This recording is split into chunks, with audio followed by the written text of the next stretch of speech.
all the guys that have been asking me questions and all the other guilds out there that's trying the fight for the first time. It is an awesome fight.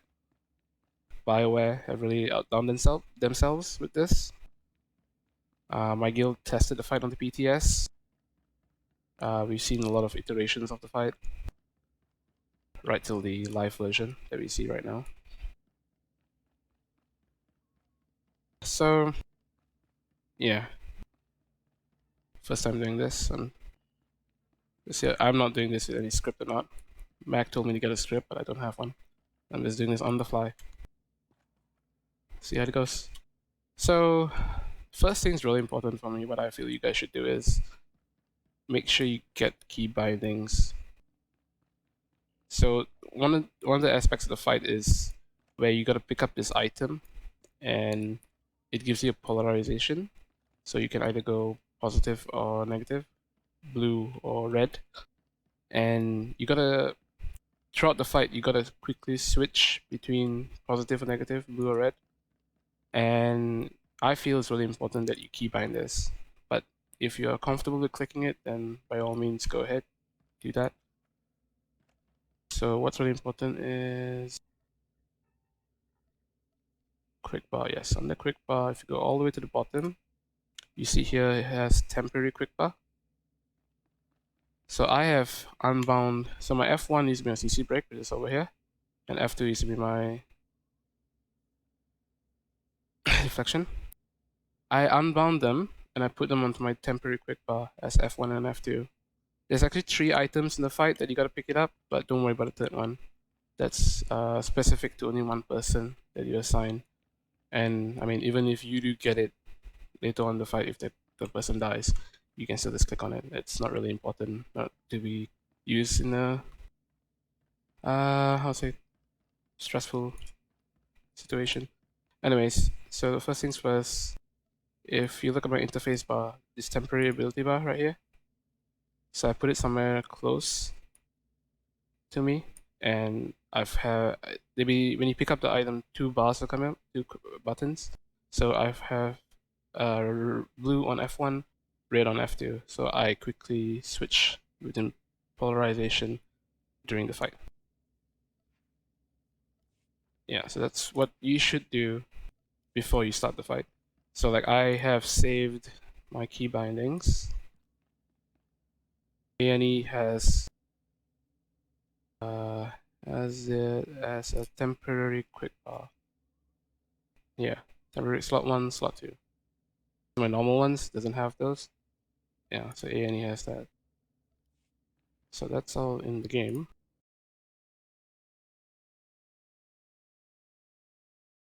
Right now, I'll just walk through the fight.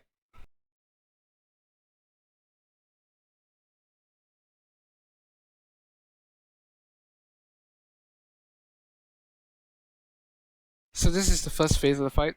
It's pretty straightforward. There's nothing much that needs to be explained really. Just kill all these codexes along the sides of the room, and then they dropped an item on the ground, which when you click the item, it adds your temporary quick bar pops up, and you can click onto it on the blue and the red polarization. So playing along, I think it's slow. Yeah, I put it at half speed just to go through things. So this is nothing much. I'm just DPSing this one, then I pick it up. So this one thing I forgot to do before the fight. I forgot to adjust the location of my temporary quick bar. So I had to do it during the fight. This one right here.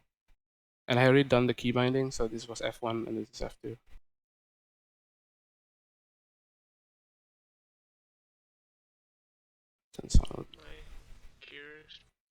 Horrible. So yeah, and I immediately I pressed F2 just to check that it works, and it worked. So there's nothing much. It focused the beam. It's based on threat. I just shrouded it. I took no damage. Beast takes it. Alright, here's when the bosses come down. So right now, it's just 2 bosses.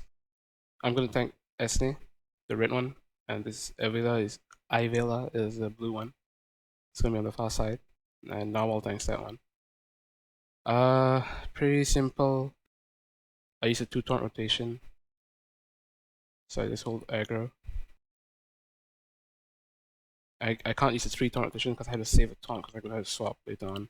So here's one interesting point of the fight, which is really important in hard mode, is that these countermeasures spawn, right, in these 4 locations. What these countermeasures do is they put a stack. They are aggro based, sorry, threat based. So they will go towards healers most of the time. And what they do is they put stacks on the healer, which reduces the healing output. And these stacks go up to, I want to say 100%, 100 stacks, pretty sure. And basically at 100 stacks, the healers can't do any healing. Their healing output is reduced by 100% at 100 stacks. So it's really important in hard mode that these countermeasures are handled off very well. And you do not want them to be on the healers for a very long time, or not the healers will be less and less effective throughout the fight. So in phase 1, the way we do it is Beast is handling this one, Grace is Blast, he's handling this one, and then Mac is handling this far one here, and then the other guy here is Funky Phil, Dongo, he's handling this one. So the tanks in phase 1 are only focused on the bosses. We do not handle countermeasures at all.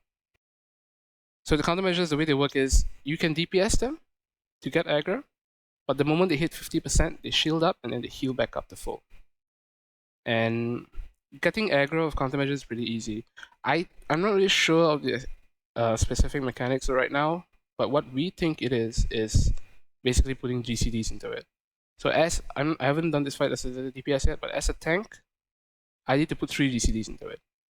The moment I put 3 GCDs into it, it comes focused onto me. And then every, I want to say 30 seconds, the countermeasures all reprioritize. So they have a cast where they reprioritize and then wipes up their aggro table and they re-aggro onto healers. So it's very important that tanks and DPS get them off the healers. So here you see they just spawned. I've gotten aggro of some, so I've gotten stacks. They just spawned, so Mon still has aggro of some. And Cinder Ashes is Oro, and he still has stacks from some. I'm just gonna play it forward. So I AoE taunt, they're on me. So Beast is sweeping slashing to try hit both of them. So put some DPS into it. See now it's on him. So you see now Beast is stacking, then Grace is stacking, Mac is stacking on the far side, Funky Phil is stacking. So the healers have not stacking anymore. The tank and we are. See the cast that the boss just did. Let me go back.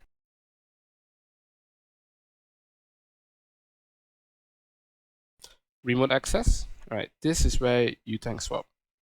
So what happens is Esne will remote access whoever has aggro on it. So if a DPS has stolen aggro, they will get it. So in this instance, I have aggro, so I got it. Band has aggro, and he's got Aivela's one. So the first application of remote access, it looks like this. It looks like a schematic. So that's good. But if you get a second application from the same boss, the schematic turns into a small enhancement icon. So what happens when that happens is that you are locked out of that color. So that right now, Band has a schematic icon, and if we don't tank swap, and if Aivela does remote access again onto him, this debuff becomes like a little enhancement thing, and it locks him out from switching into the blue color. So that's bad because we need to swap colors freely throughout the whole fight, and we can't let that happen. So that basically we tank swap every random access. So it goes on to me. I have the debuff, then we call the swap, and we swap. So this is basically phase 1, and we just keep swapping back and forth throughout the whole phase.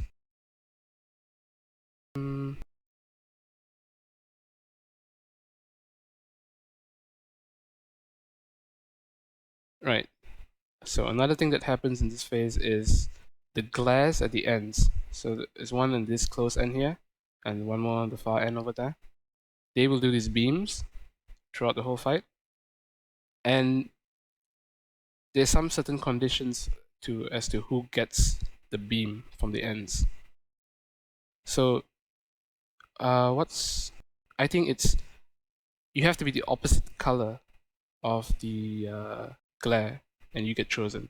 So let's say this glare is going to do a red beam, so it will pick the first person in the line that is blue, and that person will get the beam on them.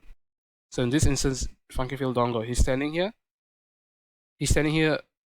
just so that he gets all the beams.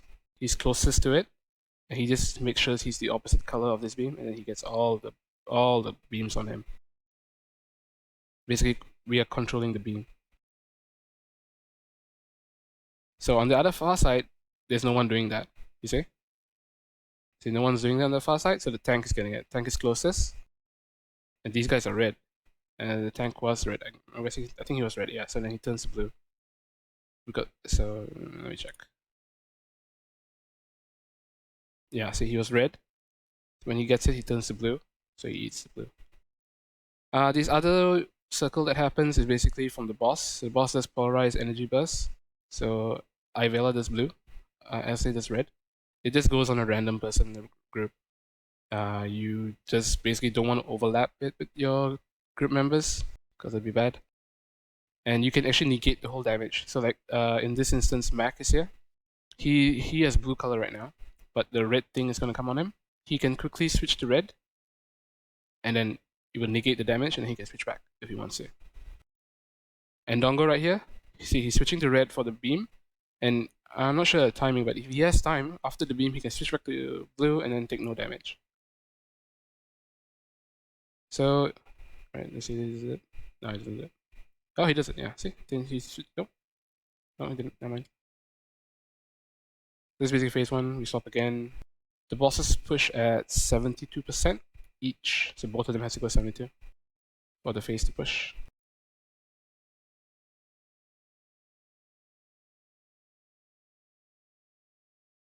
So right here, you see the countermeasures are going loose again. See, they're on Cinder Ashes. So the DPS have taken back.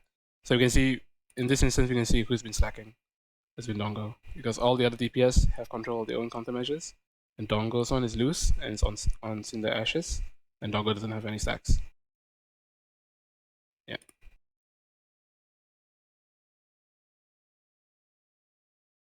Pretty sure later on I'll focus the countermeasures so you can see. I have focus targeted to see when it reprioritizes.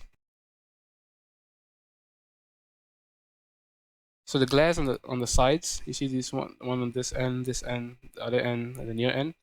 They can't be taunted or anything. And like you see the circle, if you go in them, they bump you away. So you always want to be not inside there. And they can't be taunted or anything. So they normally just wreck on the healers. The healers just have heal through them. It doesn't do that much damage.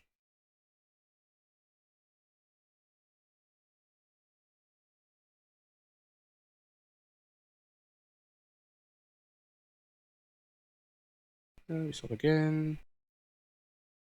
So the timing is really close. So you see, my other debuff had not gone out yet. So I still had the blue debuff from that boss, and she did it again. So if I had still been tanking her, Aivela, it would turn into the enhancement thing. I'll be locked up and going to blue. That'd be bad.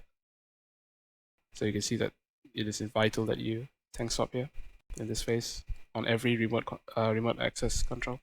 Just cast, whatever. Alright, so here you see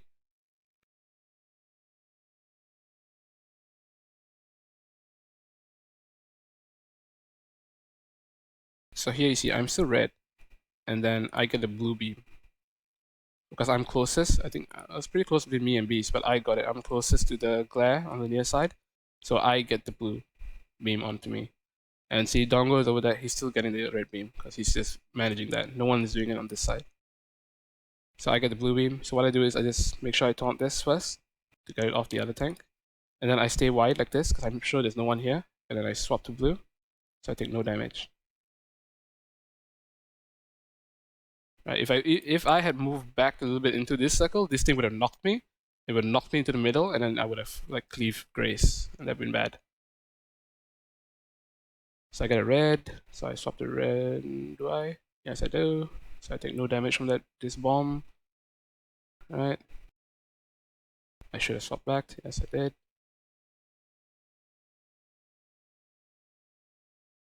So 73, we're about to push. This is the last remote access, so we gotta swap again. And we pushed. This time we swap. But because the debuffs ran out, so we swap anyway. So when I'm on this side, I go red. So the theory is that Esne, which is the red boss, the negative boss, she does more damage to you if you are the opposite color. So if I would have been stayed in blue, what we think the theory is, we don't know if it's true or not, but I would have been getting more damage from her normal basic attacks if I had stayed blue. So just as good practice, we just followed the color of the boss that we're tanking at that time anyway. So in this instance, we're just going. I'm going to her. I tank. Let's go to red. So this is phase 2. Basically, in phase 2, what's going to happen is both walls are shielded, and countermeasures are all passive. So what's going to happen is the Nexus is going to do 2 beams. Right? It's going to be a really faint yellow color beam. So one from Nexus to Esne, one from Nexus to Aivela. So what these beams do is the beams buff the bosses, right? So what we are doing is we are soaking the beam. So in our strat, one DPS goes in here, and the other DPS on the other side goes in there, and we soak the whole beam. One whole beam cast gives you 24 stacks. And I'm not sure the specifics, but it boosts your damage. So as long as you have those 24 stacks, or while it's building, you gain damage increase debuff, buff. So I'll keep this going. See what happens. So this one, Radiance happens at this point. That means you see this giant ass, see this blue circle, and this giant ass red circle. It's gonna be passively active throughout the whole. Sorry, it's gonna actively be throughout the whole fight from now on. And basically, if you're in this circle, you take about, it's not that much. It's about 9k every 3 seconds, something like that. But if you're only in the red circle and you are colored red, you won't take the radiance damage. So here we see Grace is soaking for this side, and right now we are just DPSing her down. So right now we started at 72, and the next push is 42, I believe. Yeah. Anyways, so in this is what we call phase 2, where we are the DPS are soaking. So right now, because the DPS are busy soaking, the responsibilities of countermeasures are onto tanks. So tanks are swapping, and we are also in charge and responsible for keeping countermeasures off the healers. So we're gonna keep pushing. So Beast gets a normal one. Yeah, he switches. So he takes no damage. It's good. So right now, if you see, alright. Alright, you see, at this point, countermeasures reprioritized. The cast that they just did, this cast, they are reprioritizing. So that means they're gonna wipe their threat table clean, and they're gonna go on to healers, because healers have a healing threat. So in this phase, as a tank, I'm responsible for these. So I AoE taunt here just to get them, so I can have more DPS time on the boss. And you see right here, Grace and Mac, they are both soaking the beam. So you see this sort of purplish icon debuff. So it stacks one whole beam cast by the Nexus is 24 stacks of this, and I'm not sure what cooldowns they use. I'm sure they use like Entrench or something, and they're normal sniper cooldowns, whatever. And they stick the whole thing, and throughout this whole time they're doing more damage. So basically, we don't want them to waste all their buff damage on countermeasures. We want them to focus all the damage on pushing the bosses to the next phase. So right here, I AoE taunt countermeasures, and then right now I'm gonna switch and hit them a few times to make sure they stay on me. And at the same time, Esne is casting remote, so we need to swap. So about countermeasures, right? I'm what we understand, or what I understand, the push point, the point where they stick to you is 3 GCDs. For me, as a tank, on my Sin tank, I need to put in 3 GCDs, sometimes 2, but mostly 3, into each, and they'll stick onto me until the next time they're re-prioritized.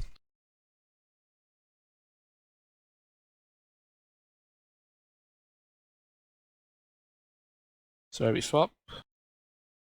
Yeah, Max still soaking. So when I come to here, I know Band has taken aggro of his 2 countermeasures because that's what our strat is. So I'm just checking. I'm tabbing to this. I'm checking. Okay, it's on Band. I tap to the other one. I check. Okay, it's on Band. So I'm good. So this side's good. But I made a mistake here. So you remember earlier, I only did one side of mine. I did not check the countermeasure on the other side. And that guy's loose, and it's on Cinder Ashes. So you see, Auro is stacking right now. That was a mistake on my part. Oh, yeah. Oh, it's loud. Anyways, so I'm back to DPSing the boss. The circles still happen. I mean, the damage is pretty negligible at this point, but still, we swap to red to eat it.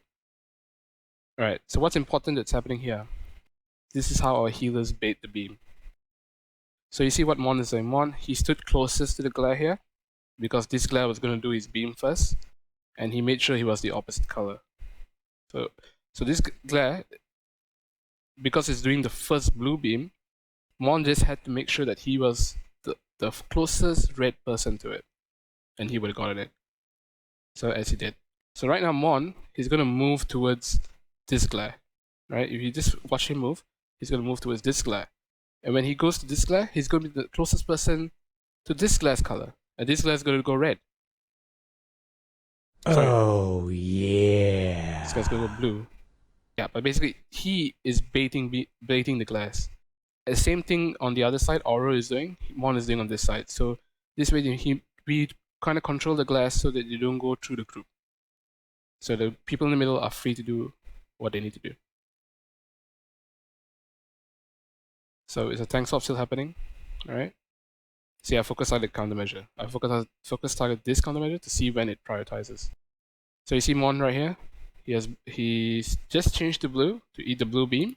This glare right here is going to go red. See, red, he's closest. He's the closest blue person to this glare. Because of that, he gets the next red beam of the opposite color. And the same thing is happening over here with Cinder Ashes. He's doing the same thing. So we normally this tanks up as normal. So the guys in the middle. So they hit 24 earlier, and now they are destacking. The Nexus hasn't rechanneled yet. So what happens with this channel is, once you step in, once you start getting this red buff, you go all the way until you stop. The moment you stop getting the red buff, you get this death mark thing. So what is death mark thing? Is a one shot. So let's say Mac is in soaking right now, and someone crosses through the front of him and breaks the beam. The moment he stops getting the stacks, and the channel is still going, he gets a death mark. That means while this death mark runs out, he cannot retake the beam. That means he cannot go 24 beams and then go another 24 beams. The death mark will instantly kill him. So this is why we have a second DPS go in. So on the near side, Beast now is in the middle. On the far side, Funky Fail is in the middle. I'm gonna keep going. So when I come here, see, I check from earlier, this thing is still on Cinder Ashes. This is my bad. My poor execution of this. So he's up to 34 stacks. That means he's 35% less effective right now because he's 35. Poor game on my part. Anyways, so here we see the guys who went up to 24 stacks are starting to destack. As you destack, you take damage as well. And then as you stack, you also take damage. So now the second group of DPSs are getting stacks. And the face keeps going. So I made sure both countermeasures are on me. And remote access, so we keep tank swapping.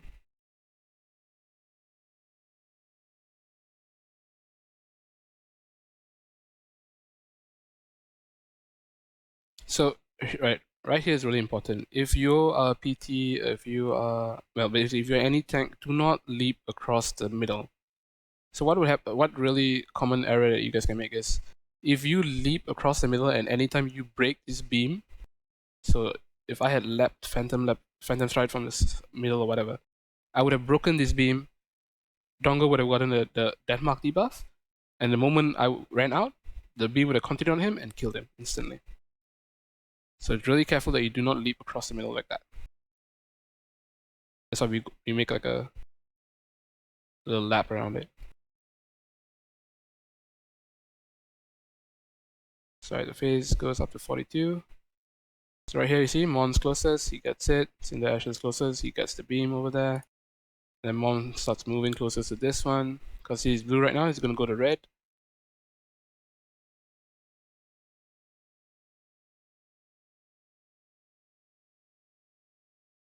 Oh, sorry, yes. Oh, no. Yeah, it's opposite color of what this one is. And Mon is closest red, so he gets that. And the same thing goes on the other side. So we push. So 42%, both bosses push. And yeah, so these guys are destacking. Denmark's still there. So Aivela is basically, we call it the blue boss. So she had not casted remote on me yet, so I still did not get a debuff.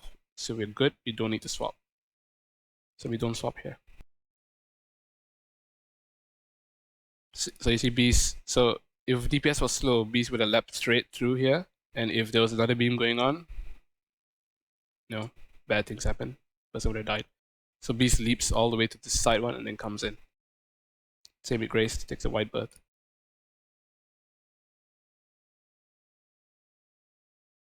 Alright, so this is the start of phase 3.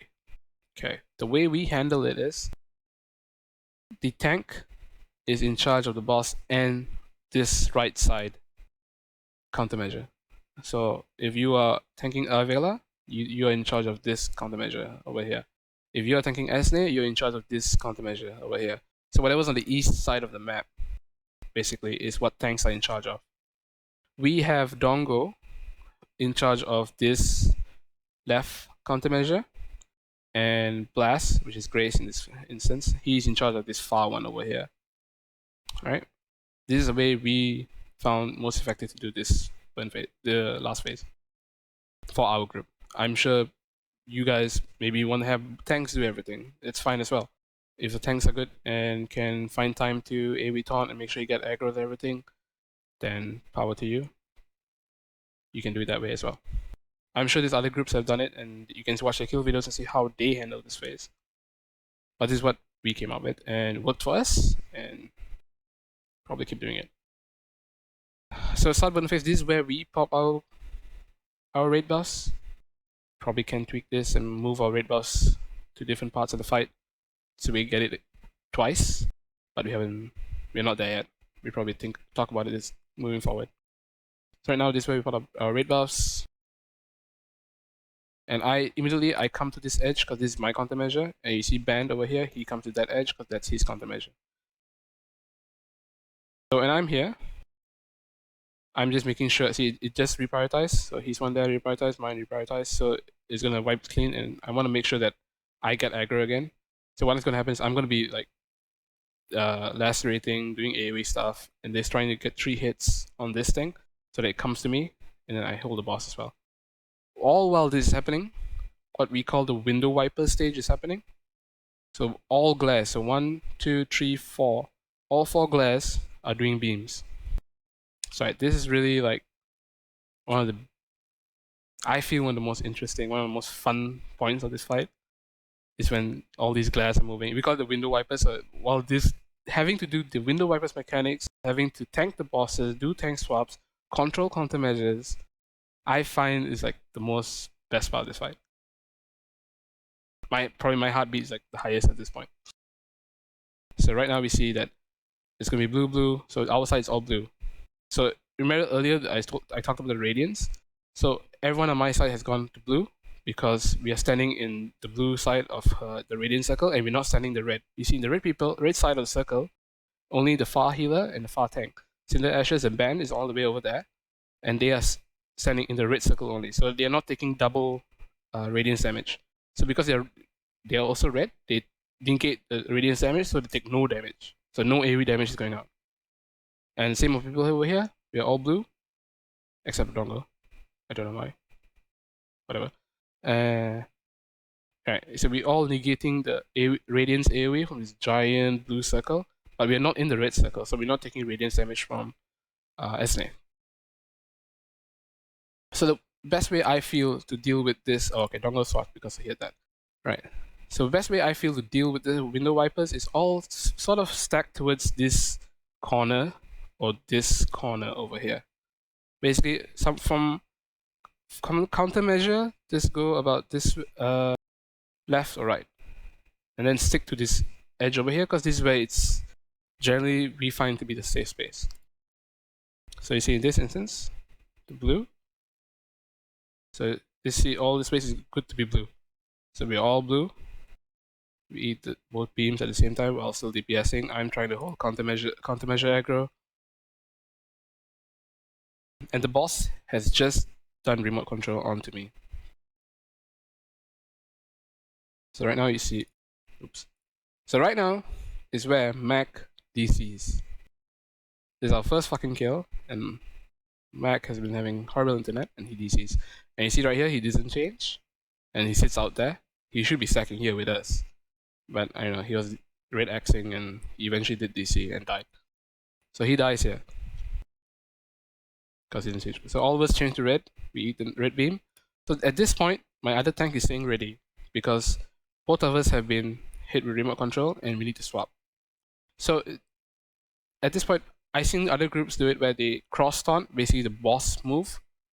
But what we found to be best is that we move. It's a bit tricky for tanks because it's really hard to really hard to tap target through all the fucking thing in this fight, all the fucking objects in this fight. So it's a bit tricky, but just try to click. That's what I do. So here all of us are red right here. We eat, and I'm telling my other tank that I'm ready. So I click on Esne, and then we are going in for a swap. All during this time, the circle is still going on. The empowered blast thingy. So luckily nothing dropped on us. But if something had dropped on us, it's okay. I want to say. So let's say all of us are red right now, right? And someone in the group gets a red circle on them. If everyone in the group is red and someone in the group drops a red circle, no one gets damage. But if everyone in the group is red and someone drops a blue circle, then everyone takes the same amount of damage. I'm not sure what the number is, maybe 30k per hit. So everyone takes 30k, 30k, 30k, 30k. But if it's like red, then no one takes anything. So we swap right here. So I swap to red because I'm tanking Esne, and I want to negate the radiance from Esne, and I'm not in the radiance of Aivela. Alright, so they're going to see I'm in charge of this countermeasure. Tanks are always in charge of this countermeasure. A DPS is in charge of this, a DPS is in charge of that. So at the same time, there's a nexus in the middle. So our strat is we're going to push one boss. So we push Aivela all the way down to like, I want to say 10%, maybe 11. But someone else, or maybe when the boss is about 15 or 16, someone has already swapped to the, or maybe the boss is 20, someone has already swapped to the nexus to start burning the nexus. And eventually when Aivela is at 9, we stop on her, we kill the nexus. In our group, Grace, Blast, he's in charge of picking up the item in the middle. I'll explain the item in a little bit.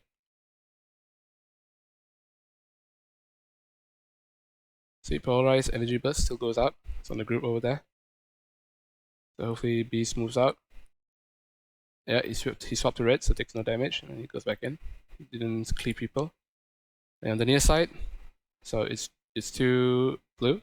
So I'm going to swap to blue and then deal with these beams while I'm still tanking. And I'm making sure that combat is just reprioritized. So I have to make sure that this countermeasure doesn't go on healer, and this countermeasure is up to Blast. He's responsible. See, he's shooting it right now to get aggro back.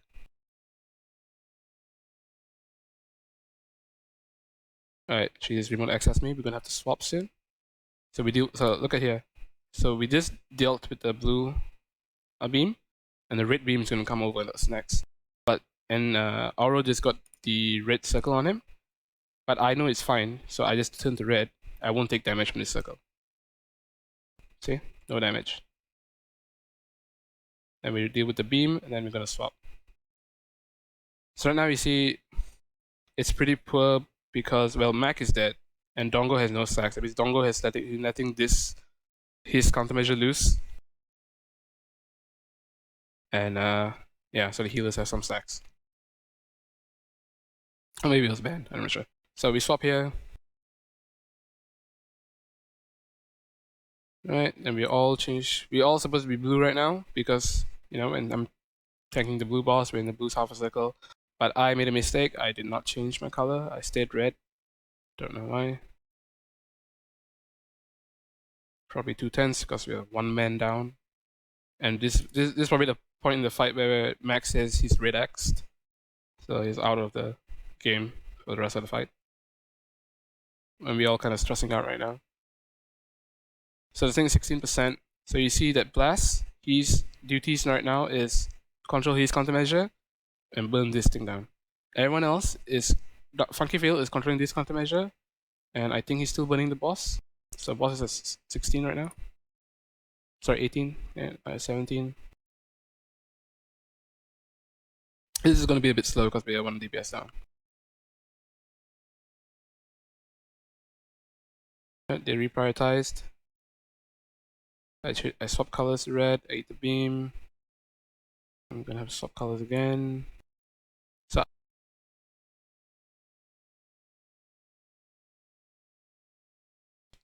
I use F1, F2, that's how I found it easy for me, and I switch my colors.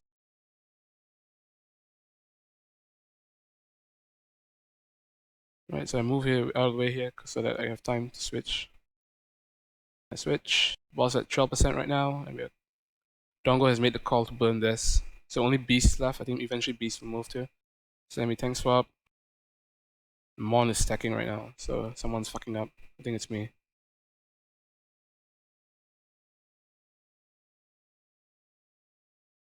No, it's not me, it's someone else. No, Cinder Ash is stacking, so that's that one. And I think that's that one. Yeah, we're just going through the motions, same thing. So I was just checking on that guy, that countermeasure.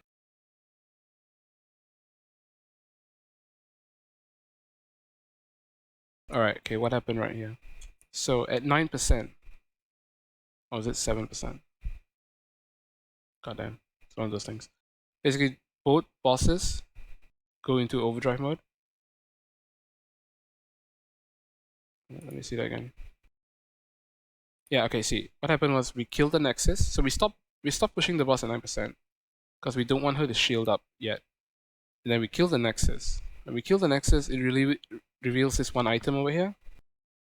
And what's happening is Blast is picking up this item, and he's gonna have another bar, a temporary quick bar. He's gonna have another item, another bar to click. What this item does is it's kind of a disruption pulse or something.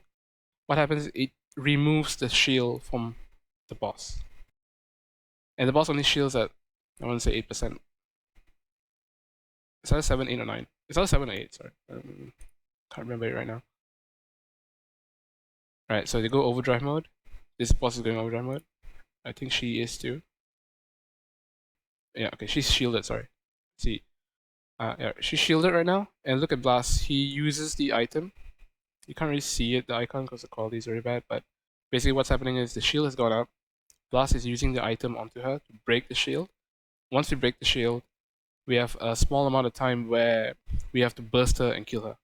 If we do not kill her in time, she will recast the shield on herself and heal herself for about 7%, if I'm not mistaken. 7.5 or 5%, somewhere around there. And that's bad because there's a timer to use this disruption pulse thing that Blast is using. I think it's 30 seconds. I don't know specifics. I say fight's only about for like a day. So yeah, so having only 3 DPS, we are a bit stressed right now. So Blast uses it. The channel is pretty long.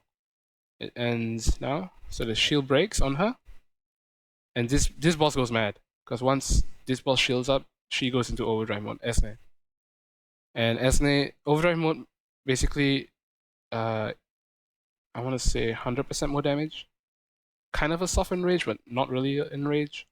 She ramps up. So the longer she has Overdrive mode on, the more damage she does. So if we drag this out too long, she will just probably kill us. Kill the tank, really. So right now, when we have pushed Aivela, her radiance is no more. So only one radiance circle is up, and the countermeasures are still there. We still need to deal with countermeasures, but this part we are trying to burst because we only get 1 DPS down. We're trying to burst, trying to push her, and this was pretty clutch in this skill because we were not sure if we could DPS her down before she would reach recast the shield. So we're bursting.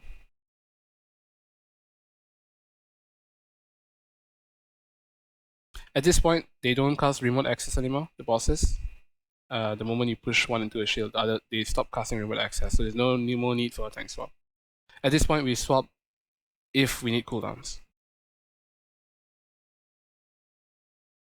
Right, see? She's starting to recast her shield. And I didn't focus target there, so I can't tell you how much she has right now. Maybe I'll check Tongo's video after so you can see. Yeah, so she's recasting her shield. We're trying to burst her down as much as we can. So even Mon is doing power shots. Fucking trademark Mon. Trying to push it. Countermeasures are kind of under control, except this one, because Grace has been doing the mechanics. He's been picking up the thing, he's been breaking the shield, and right now he's bursting, so he has lost track of this close countermeasure, and is on Cinder Ashes right now, as you see on the off screen. So we killed it, which was fucking amazing, and only 3 DPS. So right now, the rest of the fight's pretty fucking simple for us. It's basically deal with your countermeasures, tank the boss, don't overlap double circle. So right now, when the boss goes into overdrive mode, what happens is, you know how earlier I said each boss does one blue circle, one does a red circle? In overdrive mode, both of them do both circles. And you cannot negate both. So let's say, like earlier, if you were blue, and you saw a blue circle, red circle coming onto you, you just swap the red, and you negate the damage. But right now, you can't do that anymore. Because both colors are going to be on you. So you're going to have to take damage in either one. I think it's 30k, maybe it's 40, I'm not really sure the numbers. But it's quite a big hit. So don't drop this in the fucking group, don't overlap it with people. So 2 go out. She's casting this. Overdrive, Energy Burst. On both. So one went to Narwhal over there, one's going to Beast. I get scared at this point, pop my deflection. So right now you see everyone's red, because only red radiance going out. And Narwhal is that he's right in this phase when one boss is dead. Our strat is Narwhal is in charge. The far tank, whoever boss is already dead, he's in charge of both of those countermeasures. And I'm still in charge of this one and the boss, and this one is up to Grace. So you see he's still shooting it. I think that's a bullet. Whatever. Yep, it is. So he just put a few shots in it to get him back to him, and then he's DPSing the boss. Like right here, because there's still if you know the countermeasure just reprioritize and Nawal has taken aggro of both, he should come in and DPS this, and then go back out. You know, you could just eke more DPS that way. So right here we just keep on going, keep doing the mechanics. Like I said, this small area here, this V around the edges is the best place to stand to handle the beams. Some groups I know go in the middle and then they go towards the side. I mean, that's preference, I guess. We found it easy this way. So here, 2 overdrive. I hope these guys don't overlap. That's bad. We can kill each other. So we're dealing with this mechanics. All red. We stay on this side of the V. And we come through and then change it to blue. Yeah, all of us are blue. Deal with that end.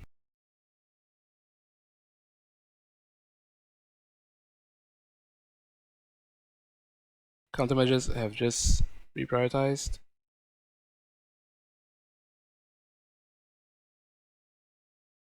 My boy Blast is on that shit. Look at him.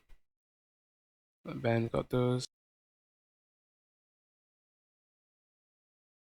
I'm using discharge. I'm lacerating, withering this to make sure I get aggro this countermeasure. I just keep burning. I use a grenade here too. Something more sure is I'm gonna speed this up.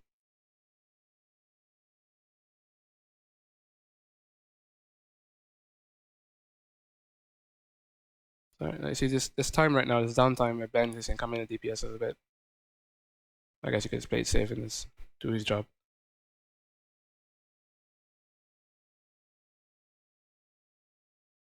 Alright, so it's very important that give space for those things. So right here, I'm starting to run out cooldowns. And you can just call for tank swap, so you swap roles. So basically I would go there, I would control these two, then he would come here, he would control this, and the boss. So this is pretty stressful because our kill time was, I want to say, maybe 12 seconds of enrage, total enrage. What we think is total enrage because of having Mac down.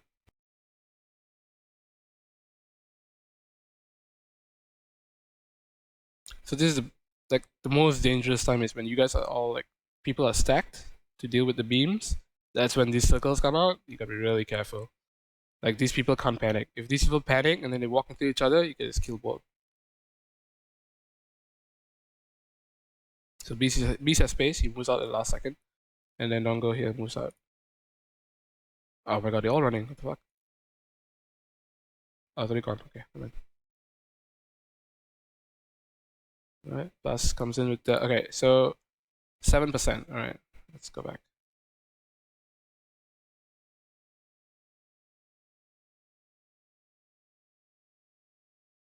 So 8%.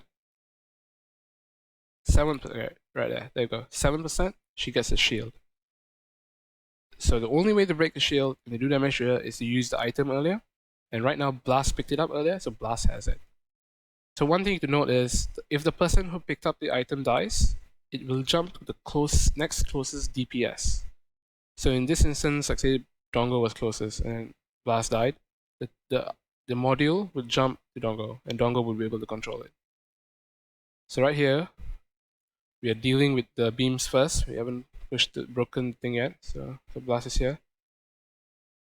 He's making sure he has his countermeasure. He comes into shield, and he starts casting. So at this point he can't move because he's casting. It's a long fucking cast. So these two guys have done well to move out of the way and not kill each other. Alright, so cast ended, shield's broken. Now we can just DPS her. And this is like the burn check, the other burn phase. We gotta kill her before she recasts her shield. If she recasts her shield, then she heals up, and then we can't use that. The item has like a 30-second cooldown. We can't just recast the item, the Disruptor Pulse, to break the shield again because of the cooldown. So I get pretty low here. I panic a bit, but then we kill it. That's fine. Yeah, with Mac dead. Fucking Mac. Yeah, so he drops chest piece, 248.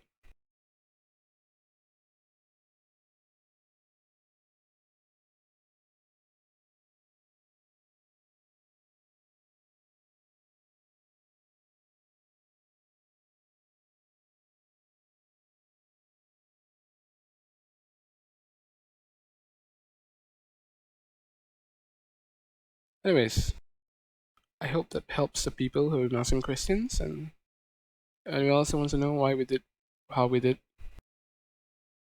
I'm sure there are better ways to do it, maybe. I don't know. This is what we found worked best for our team. Yeah. This is second kill. Yeah, so this is second kill where I was on a PT and I did the opposite of what I normally do in the other video. I mean, there's not real much difference in which tank. But yeah. So one thing to note on the PT tank. So on the Sin, I would, let's say I'm here right now. I'm tanking Aivela. I would AoE taunt on my Sin. I would get aggro of countermeasures. But you can't do that on a fucking PT. Your fucking AoE taunting does not reach the sides and does not get the countermeasures. Probably does on the Jug. I have not played the Jug. I don't check the Jug. I think it does. Yeah.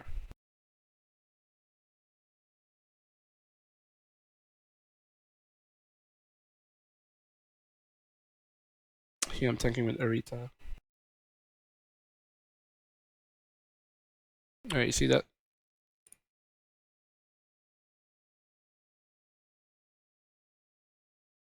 So you see I'm blue right now, right? I switch to red because I'm tanking red boss. And see I'm the closest person to this glare. It'll pick the opposite color of what it's. So if Beast was red and Beast was like somewhere here, Beast would get this beam. So that's how you control the beams. So in our strat, the tank on this side is doing it in one. On the other side, Dongo is doing it for us as a DPS. It's not, I mean, it's not a big deal really. Just don't panic and swing the beam wildly.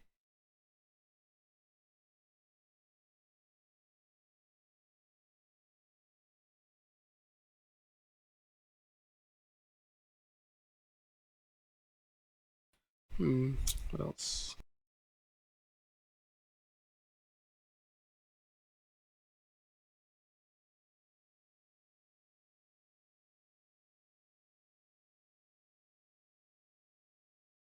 Alright, right here. So this kill, the second kill that we did, is more appropriate to like a normal kill time, which is about 7 minutes. This kill was 6 minutes 55 seconds or something like that, 5 minutes less. An average kill would be 7 minutes. I believe the enriched time is 7 minutes 40 or 45 seconds. Don't quote me on that, but it's about that. It's definitely not 8, so it's about 740 or 745. And this kill was 6:55. The previous kill, our first kill with Mac dead, our kill time was 7 minutes 28. 7 minutes 30, about that.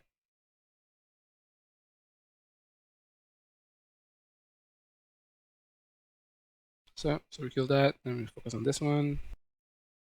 It's pretty easy. I mean, it's pretty anticlimactic at the end when you kill one boss. A lot of groups, we've seen a lot of groups that have been doing split burns. I'm guessing that's probably something for Nightmare, but Nightmare is so far away. Let's not talk about that. But yeah.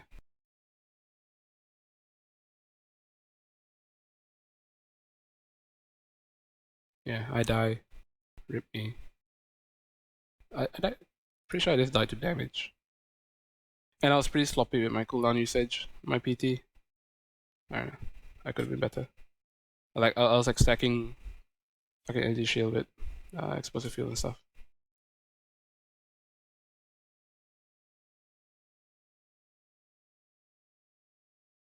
Pretty sure, yeah, like right now, Arita's really painful. He's dying, he's doing a lot of damage.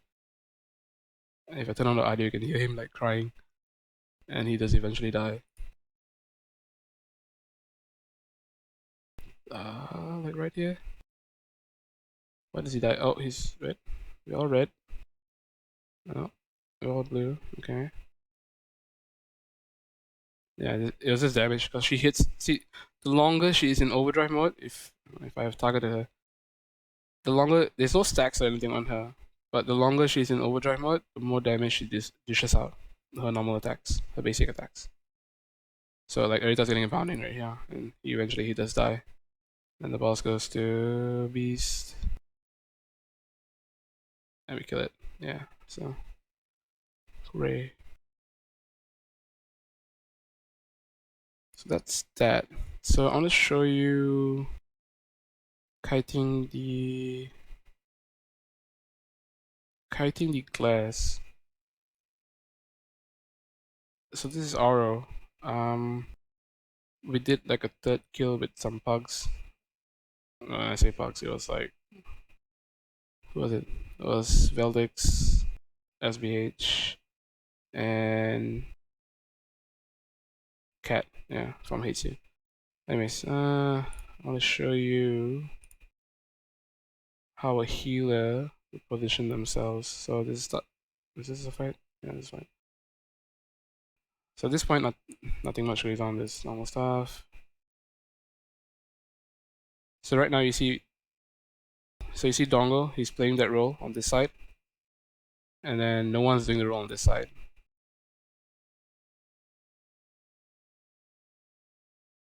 Oh, the glass is spawned. All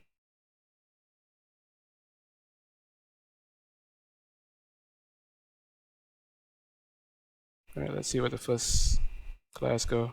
First beams. Right. So you see, it's gonna be a blue beam, right? So look at this guy. So he sparked blue. So it's gonna be blue first. And the closest red person was SPH. And he was new. He was told his first time looking at this fight. He did well. And he ate that beam like a champ. He pointed it to the side and everything. Unknowingly, he's doing what Dongo did. Oh, never mind, Beats got it. Because he had swapped to red, so Beast was still blue. So there's a red beam coming, so he went for the closest blue person. Went to Beast. So right now it's red, he's going to swap to blue. It looks for the closest red person. And it's going to be SBH? Yep, right. So he went for SBH. Apricots. That's SBH. So he eats it. So you can manipulate who gets the beams. And if you do that, if your healers can do that, or your range DPS can do that, the fight is so easy.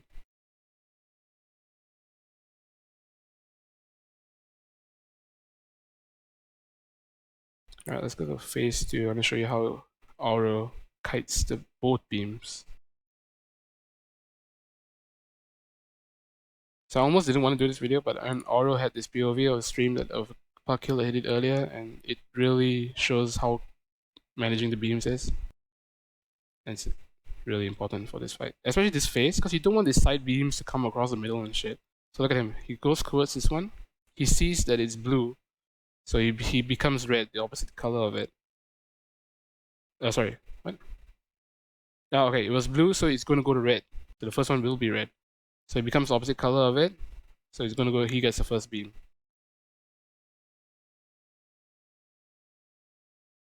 Yep, see? He gets the first one. And now he moves towards this one to make sure he's closest to this one. So he gets this one as well.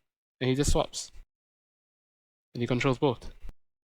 This side beam doesn't go through the fucking group anywhere. And this beam is always on him. So he plays along this lip of the platform. And then the other healer plays along the other lip. That's Mac. Getting his first fucking kill. So you see? He goes back to this closest to this one. So he controls this glare. He gets it. Then he walks towards this glare. So that he gets this one. And then both same thing happens on the other side. Mac is controlling those beams. Aura is controlling these beams. So the guys in the middle don't have to worry about beams. They just have to do the soaking mechanic. And the tanks just don't have to worry about beams. Tanks just control the countermeasures. So right now, yeah, so everyone's on the blue side killing the blue boss. Aura is here with the red tank. The red side tank. And this healing him. His main priority is just to heal the tank and then off heal, group heal the group. Or just as well, because when I'm Sork and everything being nerfed and everything, it's still viable. Don't let anyone say it's not viable.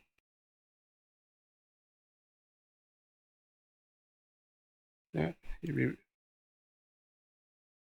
re-revs the group. Single target heals this tank.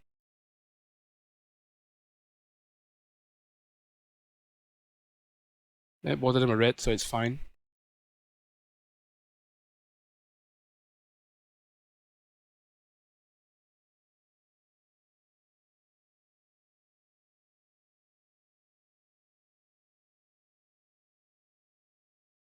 This is normal, so he's controlling both. Yeah, because in this group, we didn't have Grace. I think this one, I wasn't in this skill, but I think Veldoodle, he's the one who's doing the Nexus killing, and he's the one who's picking up they assigned him to pick up the item. So no one was getting this far one. I think that's why tanks were getting both.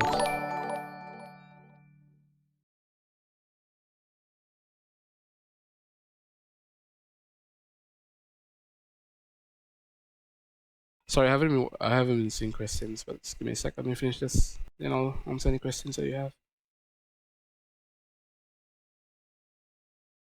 Alright, so he has doubles. Very important. You don't stack on the tank. Okay, good.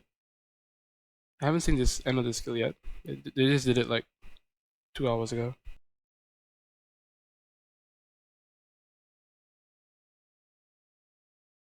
Yeah. Well, basically, this clip in this video is really good. It's a really good really good example of how healers kite the beams in phase 2. So I feel that's one of the trickier things in this fight. And if your healers can do that, easy. Because your tanks don't need to worry about beams coming through the middle. The DPSs can focus on doing their soaking mechanic.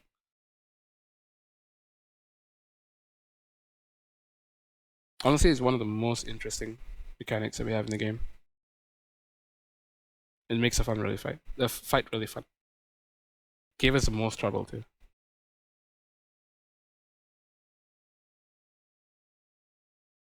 I just want to note that this stage, we're calling it the window wiper stage. So I need everyone to start calling it that phase, window wipers, okay? Because it comes in like a window wiper.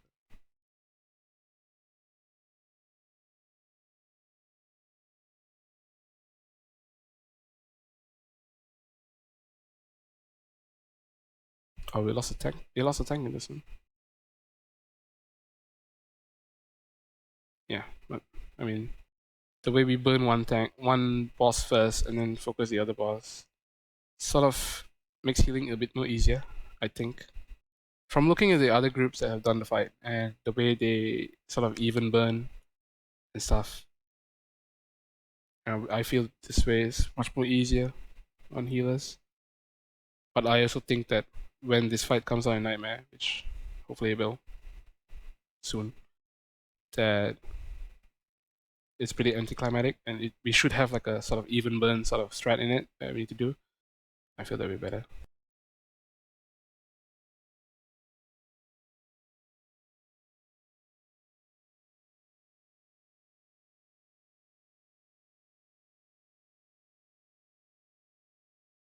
So, do not go that bad. Some videos that you cannot see. Anyways, questions. Plow Finger. The boss is hard for the first kill. Once you get your first kill, after that it's easy. It's just that once you understand the key mechanics of like baiting beams, and not killing people with circles, the boss is pretty easy. It'll be on farm pretty quick once you get your first kill, I think. So Daria, what think? You want Aura's kill?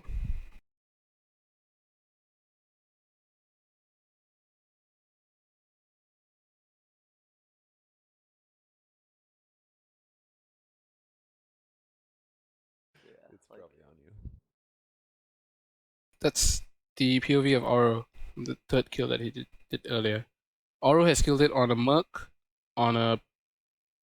all three healers basically. He has killed it on a Merc, on a fucking Sark, and one you know when Nightmare is. Hey Oricon, yeah, I talked about the whole fight. You can go back and look at the VOD. It's been an hour. I went through everything. So, yeah. Nisrago, what are DPS requirements? Honestly, not that high. Because if you watch our first skill, we lost a DPS at the start of phase 3. And we killed it. We were about 15 seconds maybe off enrage, total enrage. what we think is the total. Right? We don't actually know what total animation hard mode is. Maybe one day we should find out. Yeah. DPS requirements. This is our first skill.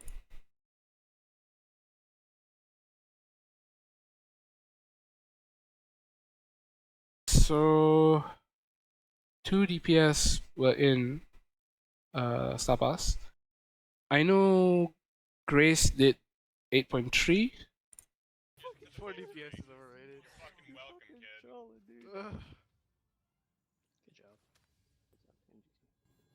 Did give me that chest piece. Are you back yet, Mac? Hold on. No, do you get achievement? I don't know. No, he didn't. He didn't. He's in guild and I didn't see him pop. He might have. I mean, I got that achievement when I DC'd on Riven. Well, not the achievement, the title. I wasn't even there in this one.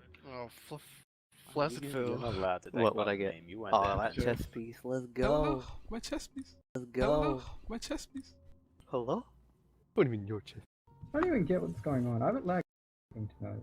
It's just like DC from Star Wars, though. I'll be right back. Someone keeps calling me. Maybe you're getting DDoS. Hello? Yeah, I forget what Blast did. I think Blast did 8.4 maybe.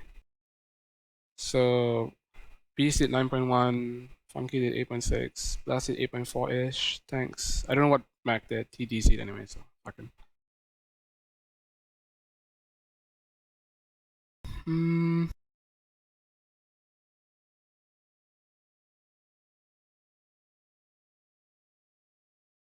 Fuck is this, Zadara?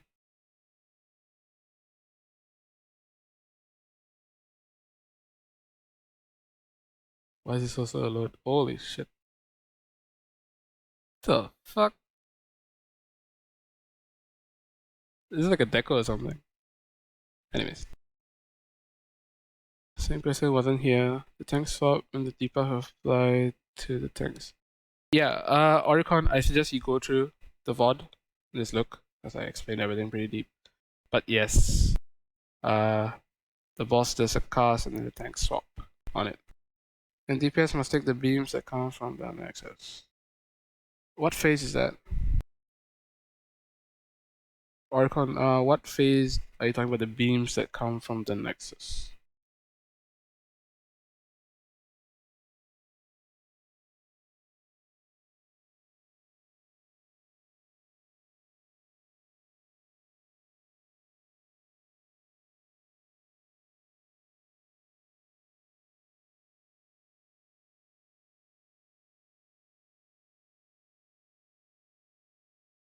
What do you mean your chest piece? I don't even get what's going on. I haven't lagged like once in TeamSpeak or anything tonight. It's just like DC from Star Wars, though. I'll be right back. Yeah, I'll highlight this, don't worry. I'm actually pretty done. Like, something else. Alright, time to jump back in TeamSpeak and get critiqued by all my friends and guildmates. Hello.